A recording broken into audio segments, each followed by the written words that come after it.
Quick story time. So I live in Toronto, and one thing I like about the city is that there are so many good restaurants here. You can get cuisine from anywhere in the world. So naturally, I got curious, are there any Michelin star restaurants here? And turns out there are 14, but that's not the gist of the story.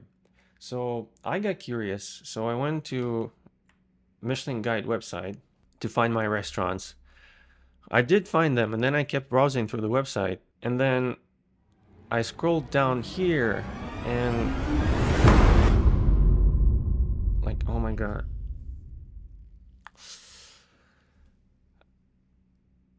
One thing you should know about front enders, we don't just browse the web. We also notice all kinds of CSS issues and I don't know, inconsistencies. So immediately this section caught my attention because like, why is this logo so big and why is it touching the edges of the border? Why is this one so small and like why are they not aligned? And yeah, like I don't know. I didn't like that. So but that's not my project, so I cannot just fix it, right? So I had to do something about it. So I decided, okay, I'll just do a video on how to size the logos in a grid like that because that's a very common pattern. And then I looked at the markup and realized that there are plenty more things that could be improved about this component.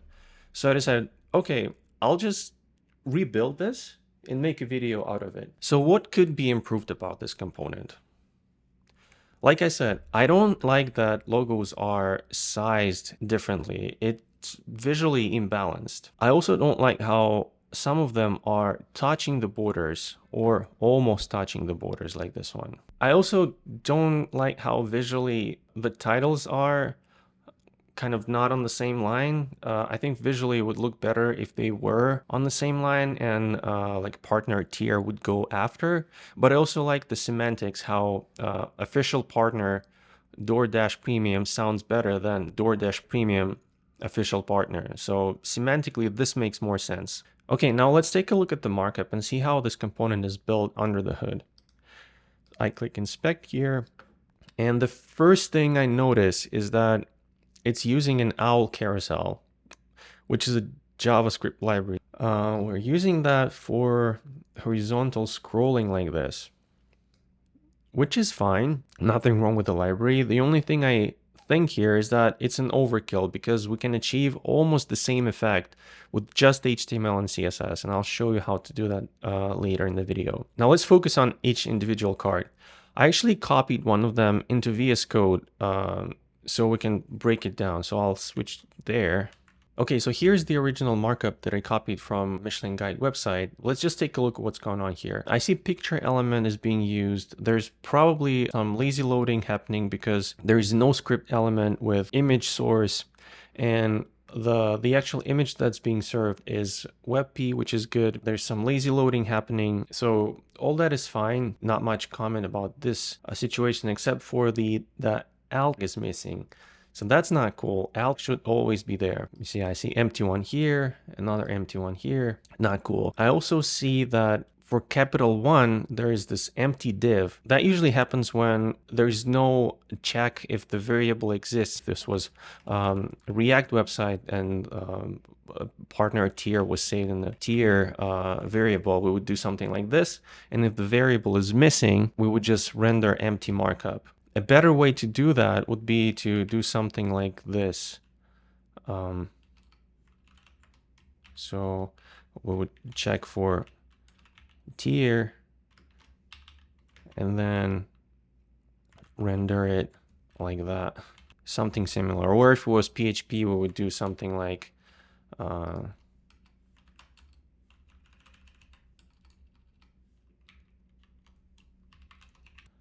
yeah, Copilot is trying to help me. Yeah, that could actually be the case. So we would do something like that. And if we check for this variable, then it would not render empty markup. But that was just a tangent there. So let me remove all that. Okay, so next thing I see is that H5 is used here. That's not semantically correct because if you remember, we have a title here and this title is using H2. So logically, this heading should be H5, but I would also argue that there should not be a heading at all because this is a perfect use case for a figure element with a fig caption. But we'll get to that in a second. So that's another thing that we could improve about this component. And also I see that there's an anchor element which is empty. See how the anchor is empty. Yeah, there is an area label here, but if you remember, the first rule of area is to use HTML, native HTML whenever possible, and resort to area labels or other area attributes only when those options are not available. So a better approach here would be to do something like this instead.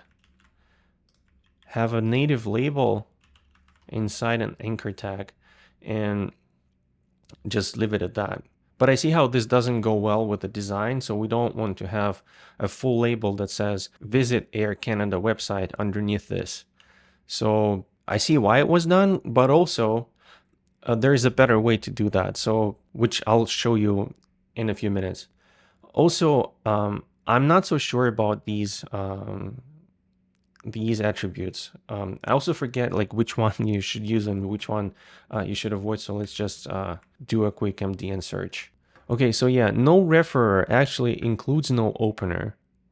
And no follow indicates that the current document's original author or publisher does not endorse the reference document. So it's a little bit weird, like you're saying that you have these partners, but you don't endorse them. So okay, I'm not sure. I'm just, I would just leave it at no refer, just like that. Okay, so here are all the things that we can improve about this component. First of all, we can use semantic HTML. We can use CSS to properly size the images. We can also use CSS to create the carousel effect so we don't need JavaScript, which will make the entire component leaner. There's only one prerequisite, and that is images don't have blank space around them. Here's what I mean. So like if I inspect this one, for example, has this all white space around the actual logo. So ideally, we need to trim it so we can work with these images with CSS. I did that in Photoshop because I know how to use it. But if you are familiar with any other image editing software, feel free to use that as well. Now let's dive into actual markup and styles. And I've done that already, so I'm going to save you from watching me type all the HTML and CSS. But I still want to walk you through the process I usually take when creating components like this, or any component for that matter. So let's just like pause for a second and think, what are we trying to achieve here? I think what's going on here is that we want to say we have partnerships with established brands. Perfect. Here's the list of all the partners. So it's a list. Perfect. Does the order matter in that list? Is Capital One more important than Air Canada? I don't think so. I'm going to assume that it's a no. So in its bare bones form, this component would look like a list, unordered list. Now, what's the next step? I see that each card in the list links out to a partner website. So we need to add links, right? The initial thought is to add it like so, just wrap the entire title in an anchor tag and be done, right? The problem with this approach is that links should have a clear and understandable label. They should describe the action that is going to happen when the user clicks it. I like to check if the link has a good label by adding I want to before the actual link label. So I want to official partner DoorDash doesn't sound very well, right? Versus I want to visit DoorDash website. So it means that wrapping the title with an anchor tag doesn't work very well. We saw that in the original markup, there was an area label to address that issue. But if you remember, the first rule of ARIA is to not use it if you can use native HTML. So a better approach to create a link here is to do it like so. We have the title of the company, and we have a link after. And that will be the most basic, the most bare bones version of this card. If we want this link to open in a new window, let's add proper attributes. So we'll add target blank. We already researched this. We'll add no refer. And one thing I like to add to links that open in a new tab is a description. So basically we create area described by and point it to a simple paragraph that says opens in a new window. So it will be announced like link, visit DoorDash website, opens in a new window, which is a good practice to do. And we use visually hidden utility class to hide this paragraph from the screen, but make it visible to screen readers. Okay, so what's next? Obviously, each card has an image. So I think it's a perfect use case for the figure element. Here's how the most simple implementation of that would look like. So we have a figure, then we have fake caption, and an image. The reason for using figure here is that the name of the company and its logo work as a single unit. We have fake caption at the top with the title of the company. Then we have a link that says visit company name website. We follow it by the image.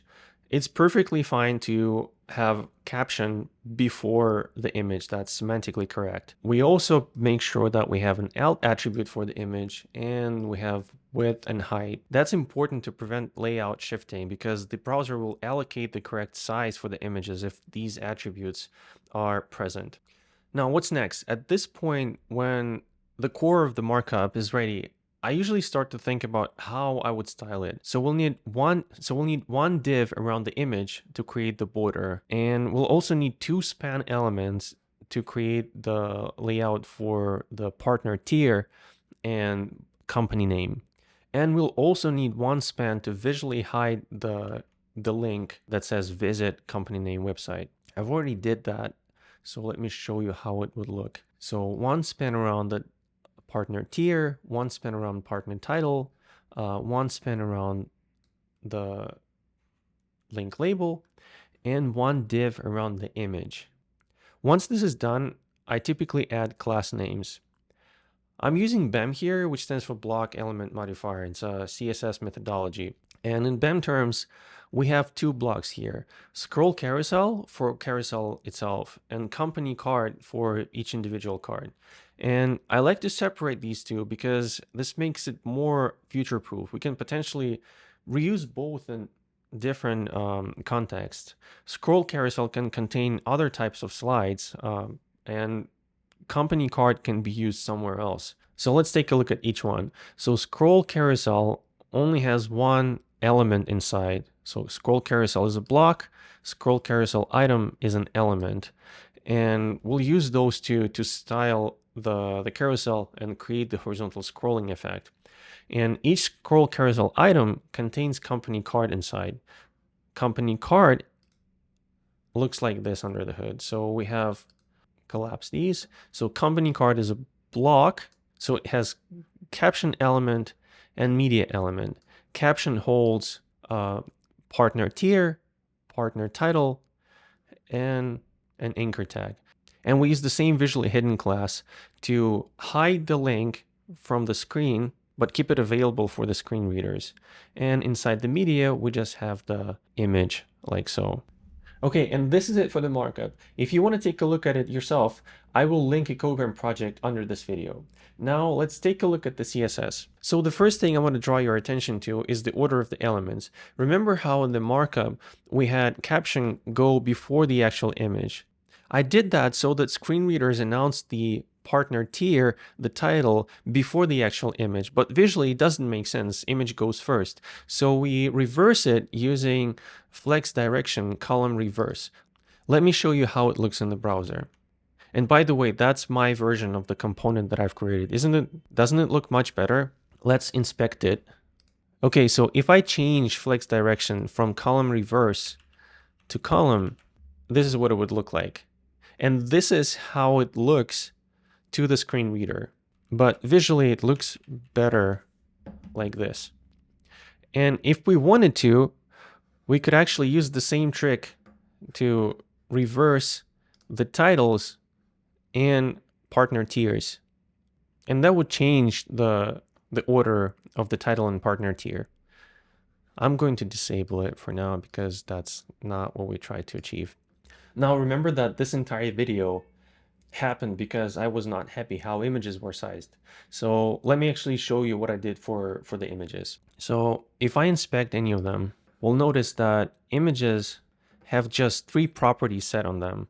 So let me disable these two, and let me actually disable all of them. Now we have a container, so we want to make sure that image is not touching the edges of that container. So we set its width to 75. Then we set max height to achieve an aspect ratio that we want.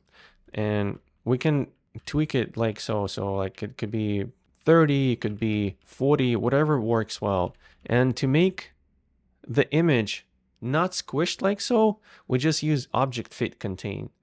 And the combination of these 3 properties allows us to create a more visually pleasing experience for the user. And if you don't like this aspect ratio, you can easily tweak it by changing the max height here in the inspector. So maybe 31 works better, or maybe 30 is better.